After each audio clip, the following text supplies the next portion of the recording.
Ya, Bapak dan Ibu, di masa yang penuh dengan perubahan dan ketidakpastian seperti saat ini, tantangan dan tuntutan kepada profesi corporate secretary semakin besar. Akselerasi pada pengembangan profesi corporate secretary sangat dibutuhkan. Bagaimana seorang corporate secretary menjalankan fungsinya yang serba dinamis sesuai dengan tuntutan organisasi dan juga perkembangan tata kelola organisasi, terutama bagi perusahaan publik yang memang membutuhkan pengetahuan yang multidisipliner bagi seorang corporate secretary. Berikut ini kita akan mendengarkan sharing session dari seorang yang tidak asing lagi di dunia corporate secretary, jabatan yang diemban sebelum beliau berada di posisi sekarang ini. Beliau termasuk salah satu sosok yang berhasil membangun pasar modal Indonesia menjadi seperti sekarang. Untuk itulah pada kesempatan ini kami undang sebagai star speaker yang nanti akan bercerita atau berbagi best practice bagaimana membangun reputasi dan citra perusahaan di mata stakeholders. Dan juga bagaimana posisi seorang corporate secretary dapat membawa ke jenjang yang lebih tinggi dikarenakan prestasi atau juga kompetensi yang memang harus dimiliki oleh seorang corporate secretary sebagai mitra strategis di board of directors. Beliau adalah jebolan sarjana ekonomi Universitas Gadjah Mada, menanggalkan kartisannya untuk mengejar mimpi, belajar ekonomi dan keuangan hingga meraih gelar Master of Business Administration di bidang keuangan dari California State University of Fresno di Amerika Serikat di tahun 2004. Menjadi sekretaris perusahaan di BEI selama 2 tahun dan di tahun 2009 beliau terpilih duduk di kursi direksi BEI sebagai Direktur Pengembangan. Perempuan yang sedang menempuh program dokter studi kebijakan publik di Pasca Sarjana Universitas Gadjah Mada ini kemudian melanjutkan karirnya sebagai Direktur KSEI dari 2015 sampai 2016. Presiden BUD Custodial Central Efek Indonesia dari 2016 sampai 2019 dan posisi saat ini beliau menjabat sebagai CEO BRI Dana Reksa Sekuritas sejak Februari 2020. Salah satu goals-nya seperti yang tadi diinformasikan oleh Pak Kemal adalah agar para anak muda Indonesia belajar berinvestasi sedini mungkin.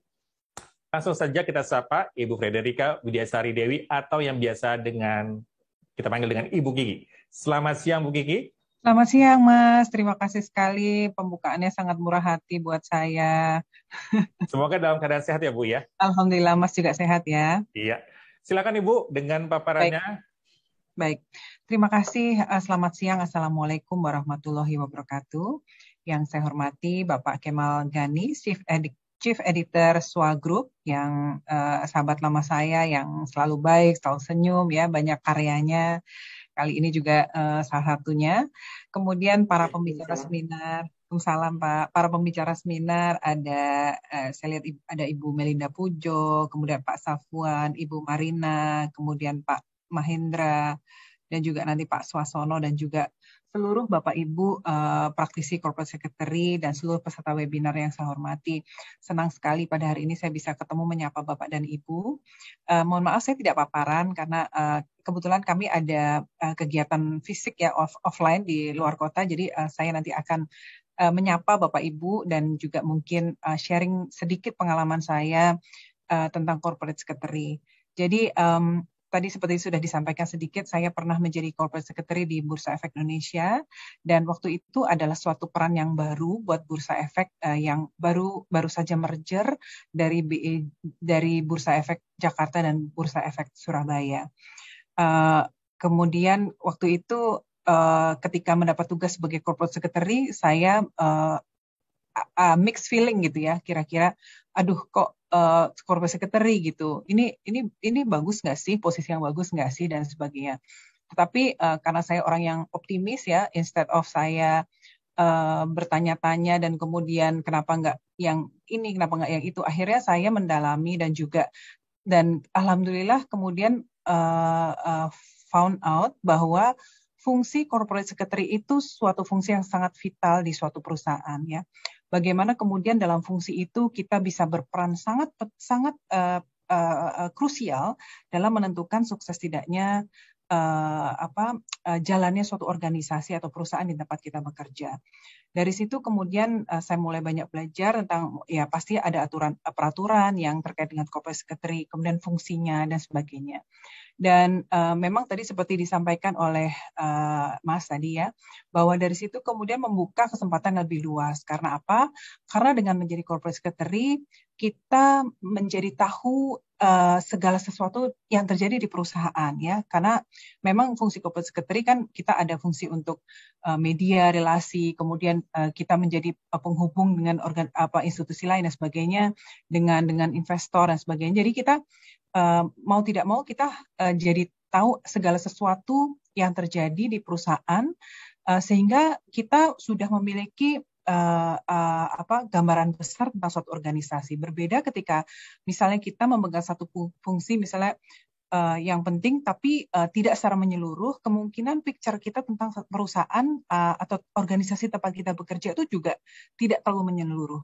Jadi saya ingat sekali ketika kemudian kami alhamdulillah dicalonkan menjadi salah satu direktur di Bursa Efek Indonesia, tidak sulit buat saya untuk kemudian memahami atau kemudian berbicara untuk organisasi secara keseluruhan, karena memang sudah dalam pekerjaan sebelumnya itu dapat privilege untuk mengetahui banyak hal gitu ya. Dan itu menjadi bekal saya yang sangat saya syukuri. Dan kemudian saya ingat waktu itu peran corporate secretary sedang mulai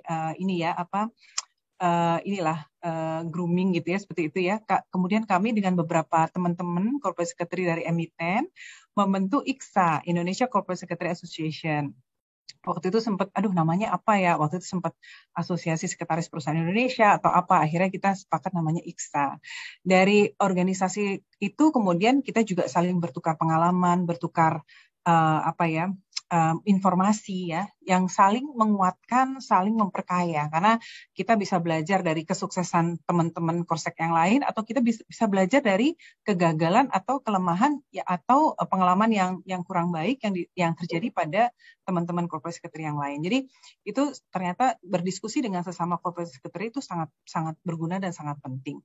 Dan kemudian yang juga pengalaman yang saya rasakan cukup mendebarkan dan tak terlupakan tapi sangat bermanfaat adalah saya menjadi Korsek ketika terjadi krisis financial global tahun 2008.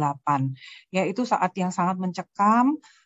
Saya ingat indeks itu turun menjadi ke level 1111, angka cantik ya, tapi saya jadi ingat sekali. Kemudian suasana yang sangat tidak menentu juga gitu ya. Dan kemudian ternyata di saat yang seperti itu fungsi dari seorang corporate secretary itu menjadi sangat penting. Bagaimana kemudian kita bisa menjadi penghubung ya, dan kemudian kita bisa melakukan atau bertindak atau kita meramu inisiatif-inisiatif yang kemudian sangat bermanfaat bagi keberlangsungan organisasi maupun ekosistem dari organisasi di mana kita bertugas seperti itu.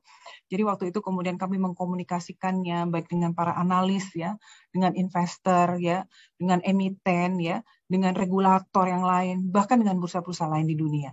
Dan saya rasa Bapak Ibu sekarang juga posisinya adalah menjadi corporate secretary di saat terjadi krisis yang justru sangat luar biasa, yang tidak pernah dialami, tidak pernah terjadi di sebelumnya, yang mungkin terjadi krisis kesehatan seperti mungkin 100 tahun lalu, tetapi dunia pada saat itu belum terlalu interconnected seperti sekarang, jadi mungkin dampaknya tidak seperti sekarang secara global, dan saya rasa ini suatu kesempatan yang luar biasa buat Bapak Ibu untuk kemudian bisa bercerita banyak ya tentang bagaimana Bapak Ibu